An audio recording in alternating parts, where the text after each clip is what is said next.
Ashley, ba't hindi ka na kumikilos dyan? Ashley,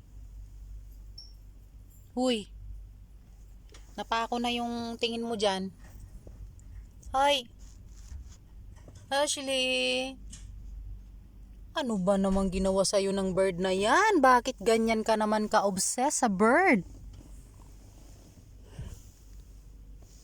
Ayun ang bird, mga charot. Kawawa naman si Ashley. Tingin. Ugoy, kawawa namang nilalang ite. Ano? Ashley, ano ba gagawin natin dyan sa bird na yan? Ha?